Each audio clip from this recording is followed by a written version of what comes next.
319 report ready for departure. Tango 319 is ready for departure, right hand service.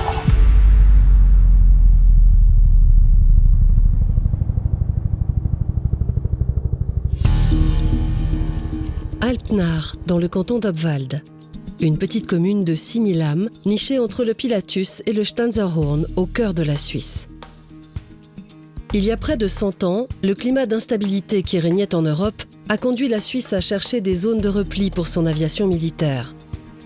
La première mention du champ d'aviation d'Alpnach remonte à 1929.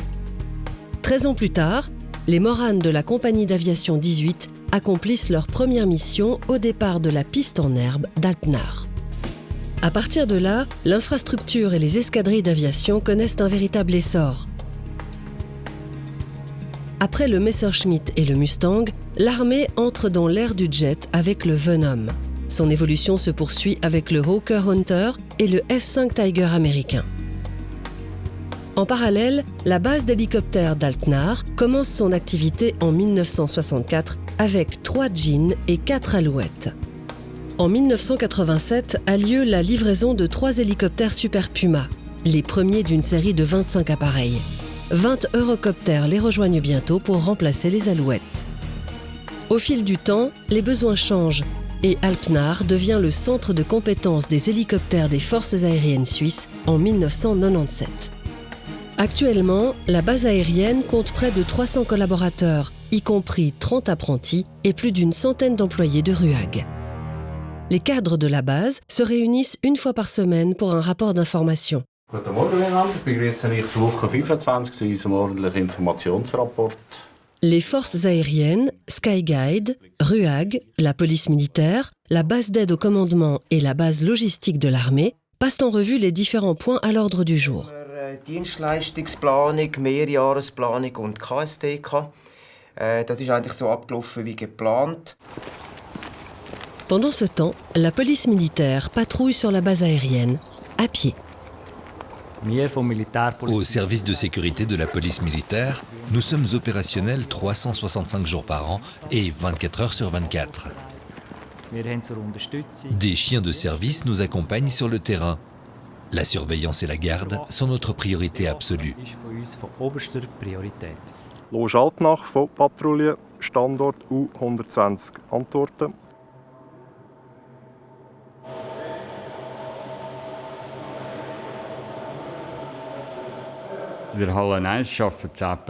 Dix personnes travaillent dans la halle 1, dont 2 avioniciens, 7 mécaniciens et un apprenti.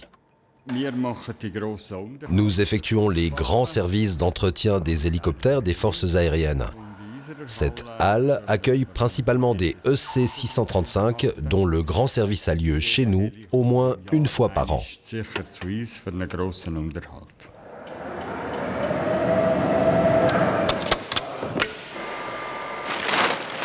« 26 collaborateurs travaillent dans la halle 2, sans compter les 5 apprentis polymécaniciens qui s'y trouvent actuellement en formation et leur maître d'apprentissage. Ici, nos mécaniciens exercent également la fonction d'enseignants spécialisés. Ils encadrent les apprentis et leur dispensent une instruction technique.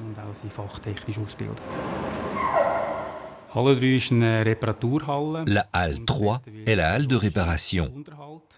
C'est ici que se déroulent les travaux d'entretien périodiques, ainsi que des travaux de maintenance et de réparation.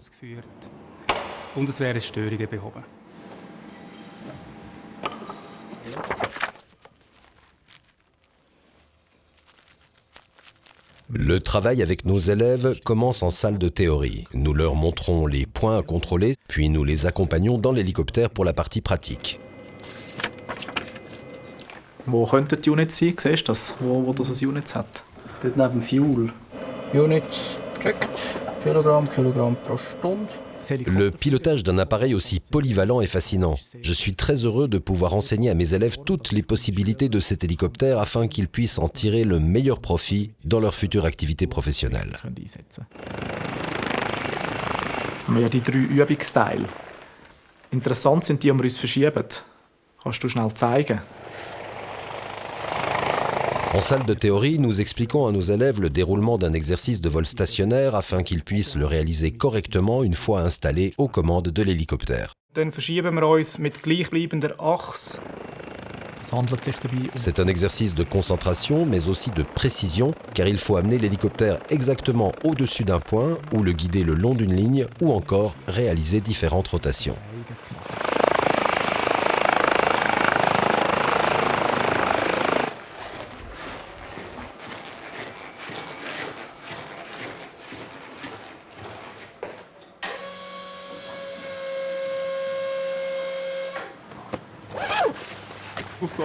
Le loadmaster est chargé de la sécurité dans la cabine, donc de celle des personnes et du matériel. Il s'occupe également du transport de charge, que ce soit à l'intérieur ou au-dessous de la cabine, lorsqu'il faut utiliser une élingue pour déposer du matériel exactement à l'endroit désigné. Wenn der Heli kommt, kannst du drunter anhängen, einstecken, dann kommst du wieder raus. Du kannst das Bambi vertikal heben, damit wir gerade unten rausziehen können. Zweimal Bambi-Check.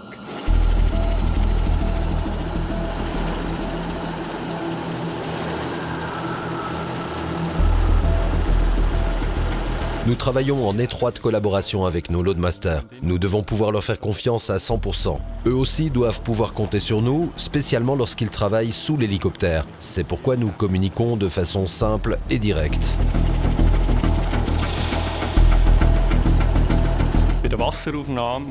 Le prélèvement d'eau est une manœuvre délicate pour le pilote. Il doit s'arrêter au bon moment, évaluer correctement la hauteur, ce qui n'est pas évident au-dessus d'un plan d'eau, et immerger le Bambi Bucket exactement au bon moment, tout en tenant compte des émissions tourbillonnaires du rotor qui risquent de le faire s'envoler.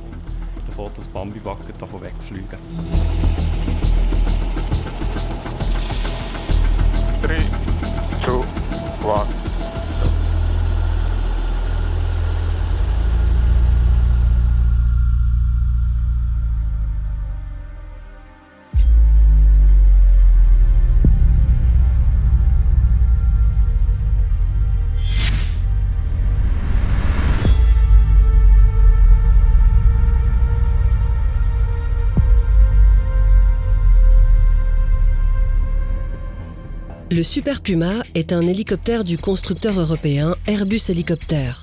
Il est utilisé pour le transport de personnes et de charges à la suite de catastrophes, ainsi que pour le déplacement de troupes, la recherche de personnes disparues et la lutte contre les incendies de forêt. L'équipage, composé en temps normal de 2 pilotes et d'un loadmaster, contrôle un appareil d'une capacité de transport de 15 passagers et d'un poids maximal de 3,5 tonnes. Levée de rideau sur l'Eurocopter, un poids-plume idéal pour compléter le Super Puma. Cet hélicoptère est utilisé pour des transports légers et des missions de reconnaissance ou pour la formation. Grâce à ses 2 turbines Pratt & Whitney, l'Eurocopter bénéficie d'une autonomie de 552 km avec un plein. Vu ses propriétés, cet hélicoptère polyvalent et très maniable est parfaitement adapté aux conditions de vol dans les Alpes suisses.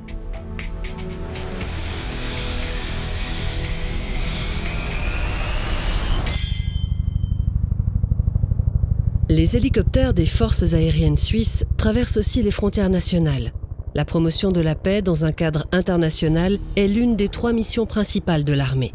En 1999, un nouveau chapitre s'ouvre pour les forces aériennes avec la mission ALBA, placée sous l'égide du Haut Commissariat des Nations Unies pour les réfugiés. À Pâques, des hélicoptères de l'armée suisse réalisent le premier engagement humanitaire à l'étranger pour assurer l'approvisionnement d'urgence de réfugiés de guerre en Albanie. Désormais, la base aérienne d'Altnar déploie ses hélicoptères pour des missions d'assistance dans le monde entier. En 2005, la Task Force Suma pour l'aide en cas de catastrophe est créée immédiatement après un tremblement de terre au large de l'Indonésie. 72 heures plus tard, 3 Super Pumas sont déjà en route pour Sumatra, à bord d'un avion de transport de type Antonov. Pendant 6 semaines, l'armée soutient l'aide humanitaire d'urgence en effectuant des transports aériens. Mais en Suisse également, l'armée vole depuis des dizaines d'années au secours de populations touchées par des catastrophes naturelles. Comme en février 1999 à Andermatt, coupé du monde pendant 1 semaine par 5 mètres de neige fraîche. Les forces aériennes collaborent aussi avec d'autres organisations. Elles assistent les forces spéciales de l'armée lors de transports de troupes et réalisent des vols de surveillance pour le corps des gardes-frontières. En outre, elles effectuent des vols de recherche de personnes pour les autorités civiles et apportent leur appui aux sapeurs-pompiers locaux lors d'incendies de forêt, le cas échéant avec le système FLIR, basé sur une technologie complexe d'imagerie thermique infrarouge.